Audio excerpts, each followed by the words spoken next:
name is Beth Hiley here for Board Game Geek at Origins 2018. I'm sitting down with Tiffany Kairaz from Deepwater Games. Yep. And you brought us Mystery of the Temples. I did, yes. I was going to say another powerful game in the little box. Yes, and well, we made the box a little bigger. If you might be familiar, Emperor 4 released this game last year, I believe, at Essen. The box was a little smaller. Like the gay. And we just made it a little bigger, so if people are interested in saving their copy, there's a little bit more room. In addition, we were able to add a better insert, so there can be more divisions and stuff like that. But yeah. Well, let's give people a walkthrough, assuming that they hadn't maybe seen it from our Spiel coverage in the fall, or if they just hadn't heard of this before. So what are they trying to accomplish? Yeah, so in this game, the idea is that we are all curse breakers, and it's 2 to 4 players. And the differences between the player counts is you just flip the temples, and there's reduced player count. So there you go. We are curse breakers, and there are curses on the temples in our land. And to break those curses, we need to go into the wilderness and collect power crystals that hold the elements of the different areas of the world, the wilderness. And each temple has on the top of it sequences of gems or crystals that need to be used to break curses up to different values. So the most powerful curse on each one is always worth 8, but you have to do all of the gems leading up to it from either side to do that. So what we would do is we would move our curse breakers. Start of the game, you can put wherever you want. So we'd be like, oh, I'm going to start here. Yeah, there we go. You would start with some gems as well, which I didn't put on the board. My bad.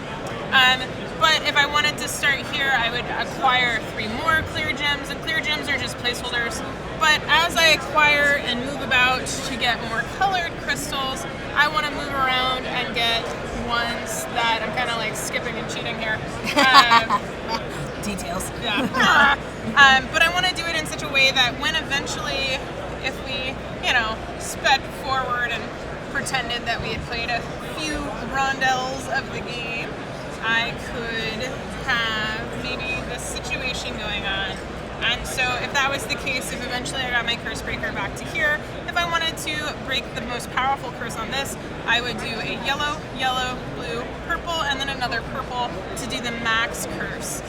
And so I need to be able to do that color combo in sequence on my lattice. Oh, so I have to be able to go yellow, yellow, blue, purple, purple. If I had this additional purple up here, I wouldn't be able to do the topmost curse because I wouldn't be able to trace back.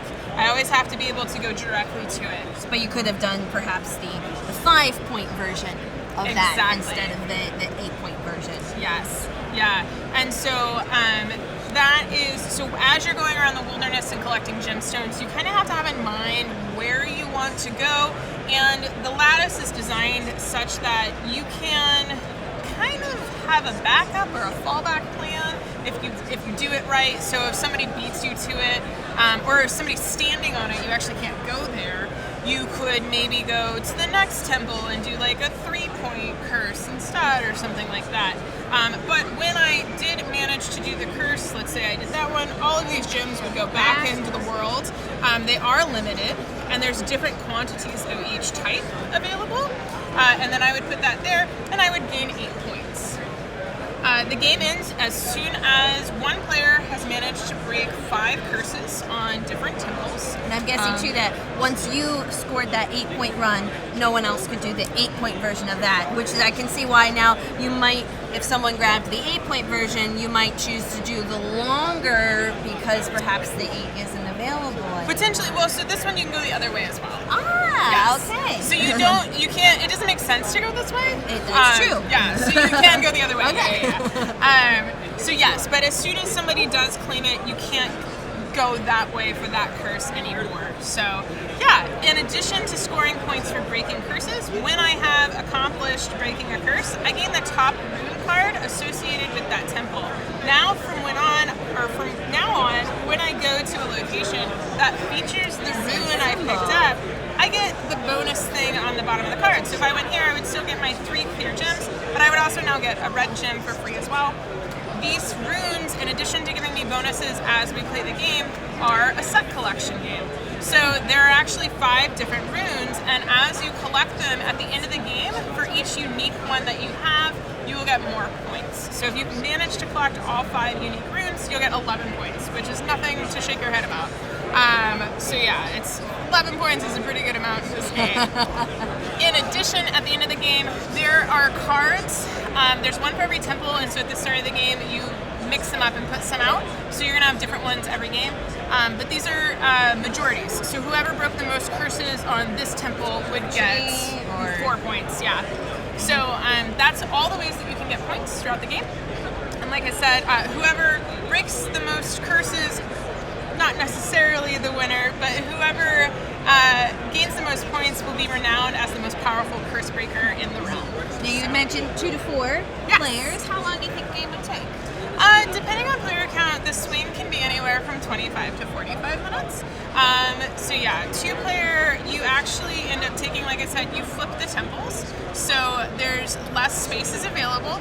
Also that's 3-player, the X is a mug, but in 2-player, you also can't use the one that has the dot, so there's more constrained. And then you also there's 2 cards that we just take out, and they're not available, so the Rondell's a little smaller, faster to get around. So the duration of the game takes about the same amount of time as a 4-player or a 3-player game, but it's just tighter. Well, if you guys want to check that out, that is Mystery of the Temples, which here in the States is being published by Deepwater Games. And Tiffany, thank you so much. Thank you.